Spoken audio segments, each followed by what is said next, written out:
अब चलिए इस पे यहीं पे रोक देते हैं, फिर बात करेंगे। मैं फदील साहब, जिस तरह की आज खबर आई है, बड़ी अजीब और गरीब, कि अपने ही इलाके में वहां पे जो गाजा पे कह रहे लेके जा रहे थे, वो अपने ही इलाके में इजरायली लड़ाकू विमान ने अपने ही इलाके में कर दी बमबारी, मचान कम। अब ये बताइए, अपने अब कह रहे हैं साहब वो गलती से ऐसा हो गया, ये अपने ही इलाके में कौन सी साजिश हो सकती है? क्या ये इल्जाम लगाने के लिए कि साहब ये देखिए हमास ने, या जो बागी हो गए हैं लोग उनकी तरफ से ये है क्या? ये इतनी बड़ी गलती कैसे हो सकती है कि अपने ही इलाके में मार दिया, बमबारी कर दी? और भी अपडेट जो भी है फदील साहब, अनम्यूट कर ले फदील। 2 महीने पहले से ये खबर आ रही है कि आईडीएफ के सैनिक मानसिक बीमारी से ग्रस्त हो गए। इसका उदाहरण था कि 2 महीना पहले जब हमास से कैपिटलिस्ट एक्सचेंज डील हो रही थी, उस वक्त वेस्ट बैंक पर सेटलर्स को गोली मार दिया आईडीएफ के जवानों ने।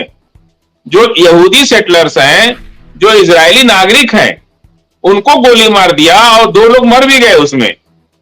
तब उन्होंने कहा था कि ये गोली गलती से चली है, लेकिन वो खुद सैनिक ने कबूल किया कि जो आईडीएफ के सैनिक हैं ज्यादातर मानसिक बीमार हो गए हैं दिन रात काम करते करते, और उनको सरकार की तरफ से कोई छूट नहीं मिल रही है। अच्छा, सबसे बड़ी समस्या मुमताज में मैं बार बार कहता हूं कि वहां आईडीएफ में बहुत पॉलिटिक्स हो रही है। आईडीएफ में जो रिजर्व सैनिक हैं उनको आगे फ्रंट पे भेज दिया जा रहा है। जो अनट्रेन्ड सैनिक हैं, सिर्फ वो कोई पिज्जा बेच रहा है, कोई बर्गर बेच रहा है, कोई बैंक में काम कर रहा है, कोई कहीं काम कर रहा है, उसको बुला करके और बंदूक देकर कहा कि तुम जाओ गजा में मारो जाकर के। अब वो अनट्रेन्ड सैनिक हैं, उनकी ट्रेनिंग नहीं है, उनको आगे भेज दे रहे। जो परमानेंट सोल्जर्स हैं आईडीएफ के, उनको नहीं भेज रहे। तो इससे क्या हो रहा है कि उनकी ट्रेनिंग नहीं है, और उनके हालात तो ऐसे हो गए थे कि जब वहां से हिजबुल्ला का तोप चलता था, आवाज से वो लोग बेहोश हो जाते थे। अब वो बेचारे कभी लड़े ही नहीं, कभी ट्रेनिंग किए नहीं। अच्छा, ट्रेनिंग का भी मतलब क्या होता है कि ट्रेनिंग के बाद जब यूनिट में उनकी पोस्टिंग होती है जवान की, उनको हर रोज पीटी परेड करना पड़ता है। हर हफ्ते में जो है उनको ड्रिल करनी पड़ती है, फायरिंग करनी पड़ती है। हर 90 दिन पर उनको वार ड्रिल कराई जाती है। मतलब 24 घंटे में 18 घंटा उनको बिजी रखा जाता है। 365 दिन में 360 दिन उनको बिजी रखा जाता है। तब जाकर के एक सोल्जर जो है हर चीज के लिए तैयार रहता है। ये कौन सा सोल्जर है भाई? आप जाके किसी बैंक के एम्प्लॉय को नोटिस भेज दिए कि तुम कल से आगे बंदूक लेके लड़ाई लड़ो, उससे चला नहीं जा रहा है बेचारा। 2 किलोमीटर भी नहीं, मॉर्निंग वॉक 1 किलोमीटर कर ले तो बहुत है।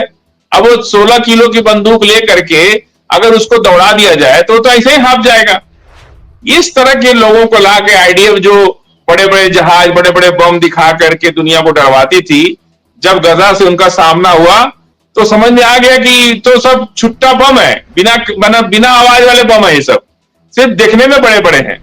तो इस तरह की बात हुई, और उनका जो मोसाद है वो आज तक सुरंग नहीं खोज पाया, कहां कैपिटलिस्ट छिपे हैं वो आज तक नहीं खोज पाया।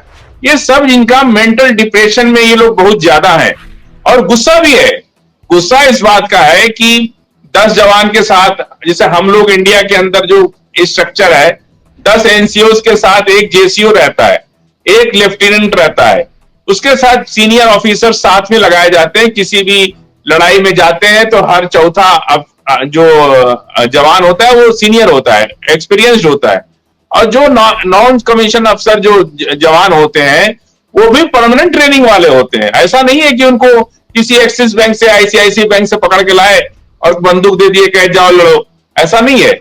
ये इजराइल इस बात में बेहद, तो वो जो लोग डिप्रेशन के शिकार हो गए हैं, जो लोग अपना घर द्वार छोड़ करके आ करके आज कई 18 महीना 12 महीना से उनको लगातार यूज किया लड़ाया जा रहा है, वो लोग मेंटली डिस्टर्ब हो गए हैं।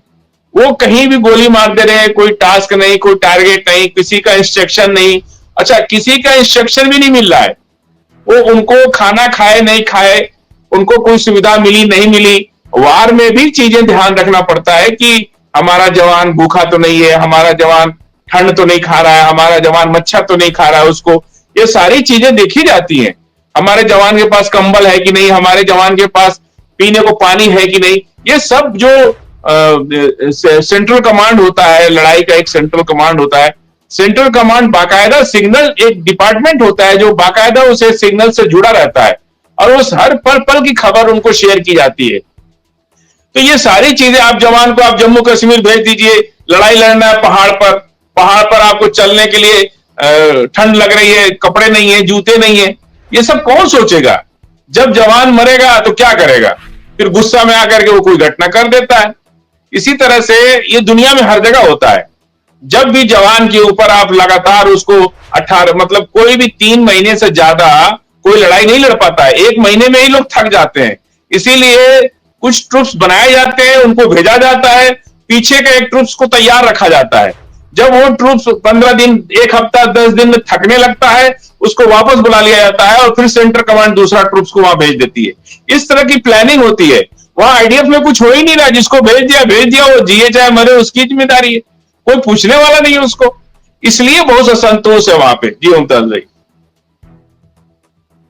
इसी पे देखिए जयदीप सिंह मुंडेला साहब ने, जो हमारे बहुत लर्नेड व्यूअर हैं, उन्होंने अभी अपडेट दी है कि रिपोर्ट कि मारियू के अनुसार 60% इजरायली मानते हैं कि इजराइल सिविल वार के मुहाने पर है। यानी, और हम देख रहे हैं कि मुस्तकिल प्रोटेस्ट हो रहा है, लाखों लाख लोग। कल हमने तफसील दी थी कि कई हजार, जिसमें आईडीएफ के लोग भी हैं, फौजी हैं, जिसमें फाइटर जेट के भी हैं, और कई ऐसे उसमें स्टूडेंट भी हैं, ऑफिसर्स भी हैं। ये सब जो है उन्होंने बाकायदा रिजाइन कर दिया और प्रोटेस्ट के लिए खड़े हो गए।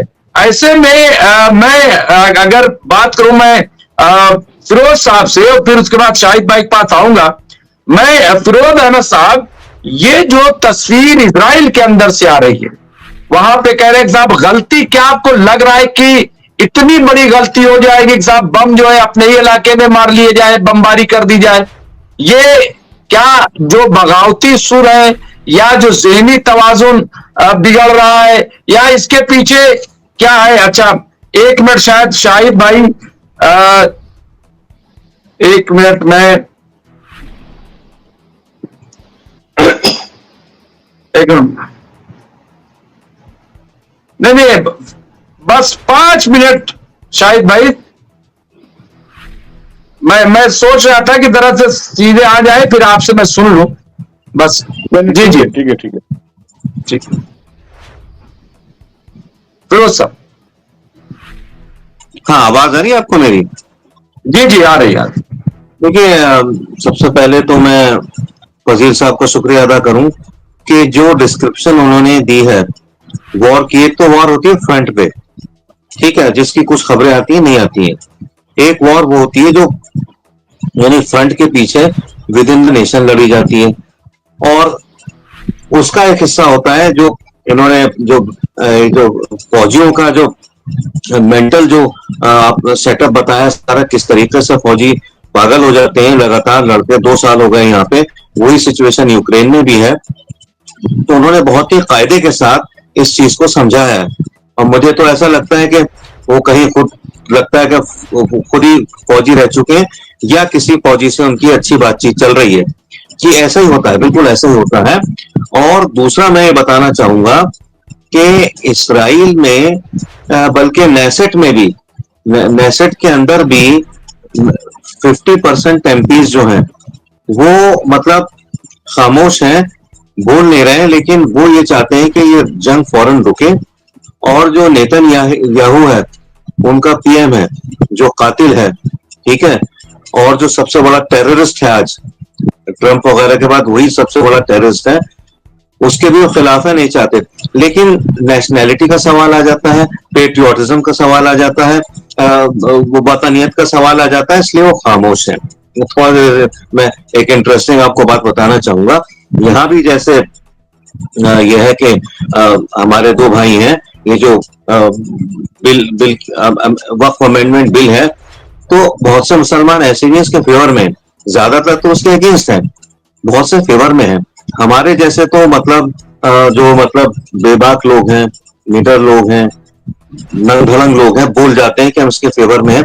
बहुत से ऐसे हैं कि जो मतलब फेवर में बोलते नहीं, डरते हैं। इसलिए डरते हैं कि दूसरे लोग क्या कहेंगे, क्या कोई उनके ऊपर खतरा ना आ जाए, ठीक है, कहीं गर्दन ना मार दी जाए। उसी तरह से इसराइल में भी हो रहा है। इसराइल में काफी लोग इस जंग के खिलाफ हैं। यहूदी भले ही मुसलमान का दुश्मन है, ठीक है, मतलब लेकिन है तो इंसान।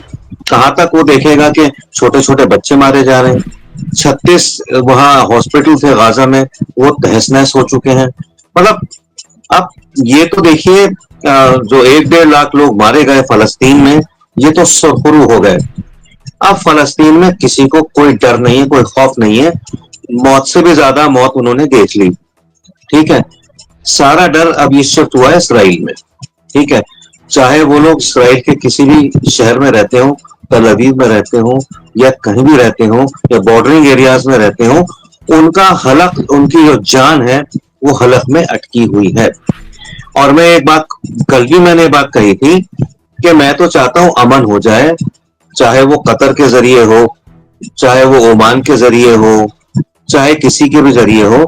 अमेरिका, ईरान, फलस्तीन और ये जो टू नेशन थियरी है, चलो भाई और हम सब यही चाहते हैं कि अमन कायम हो जाए। शाहिद साहब, हम लोग चाहते हैं, फिरोज अहमद बख्श साहब की आपने बात सुनी, फदील भाई की बात आपने सुनी, और हम शुरू से पिछले 18 महीने से हमारा मोटिव यही है, क्योंकि हम सरजमीन हिंद पर हैं, और जाहिर है कि हिंदुस्तान ने हमेशा जो है इसी तरह की बात की है कि तो मैं, आपको क्या लग रहा है जिस तरह की चीजें इजराइल से उठ के आ रही, लेकिन इसके अलावा इधर भी अगर देखा जाए तो इनके हौसले कम नहीं हो रहे हैं। आज ईरान ने फिर एक बार अपनी मिसाइल को जिस तरह से दिखाया है, फिर अभी खबर आई, नूर साहब ने जैसे कहा कि हुतियों ने नितिन याहू और बड़े बड़े लीडरों और अधिकारियों की तस्वीर पर निशाना लगाकर गोली मारी। मतलब वो अपनी ताकत दिखा रहे हैं, वो ये शायद बताने की कोशिश कर रहे हैं कि हम हारे नहीं हैं। आप हमें ये मत सोचिएगा कि हमारे दुनिया को भी बताना चाहते हैं कि हम अगर हारे नहीं है, हम थके नहीं है, तो ये हार इजराइल की है। शायद साहब, जब ये बात, तो उस वक्त बहुत सारे लोग ये कह रहे थे कि अब जो पैलेस्टाइन है वो पास्ट बनने जा रहा है, इतिहास बनने जा रहा है 15 से 20 दिन के अंदर, तो बहुत बड़ी बात है, बन जाएगा, क्योंकि अमेरिका इजराइल के साथ में खड़ा हुआ है। तो बेसिकली ये जो वार हुई इजराइल, ये पैलेस्टाइन वर्सेस अमेरिका, या यहाँ पर जो अरब कंट्रीज हैं, अरब कंट्रीज की शायद समझ में नहीं आती ये क्या है, क्या मसला है उनके साथ में।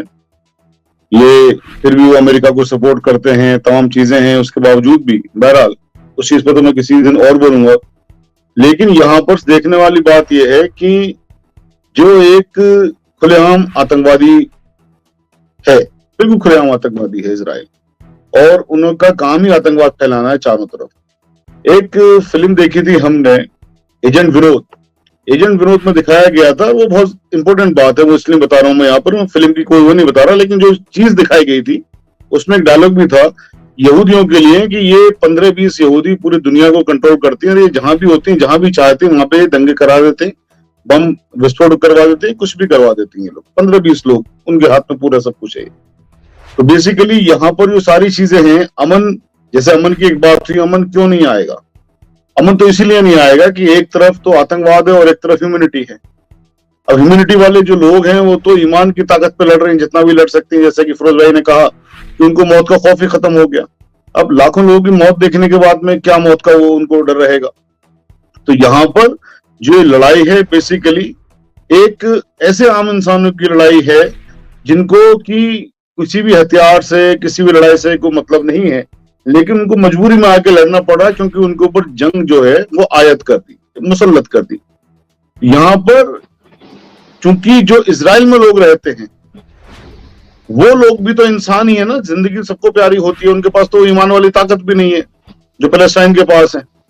अब डर यहाँ पर यह है कि भाई इनके पास पैलेस्टाइन को हारने के लिए तो कुछ नहीं, जब हारने के लिए कुछ नहीं है तो अब जीत तो इंशाल्लाह इनकी तय है कि जीतेंगे तो ये ही, क्योंकि हारने के लिए कुछ भी नहीं है उनके पास। उनकी जिंदगियां वो अपनी बचाने में लगे हुए हैं।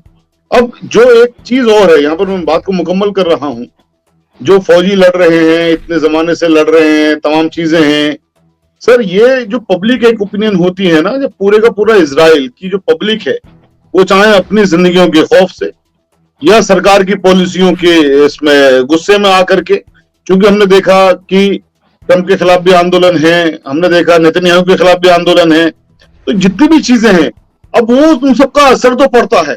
आज जो हम यहाँ बोल रहे हैं उसका भी कहीं ना कहीं जाके असर पड़ता है। तो इन सारी चीजों का असर तो होता अंतासा, जो आप ये सीरीज चला रहे हैं इतनी लंबी चौड़ी, इसका भी कहीं ना कहीं असर है। और ये इंशाल्लाह इन सब चीजों को जब मिलेंगी ना, तो आतंकवाद हमेशा के लिए कायम नहीं रह सकता, इसका खात्मा होगा, जरूर होगा इंशाल्लाह।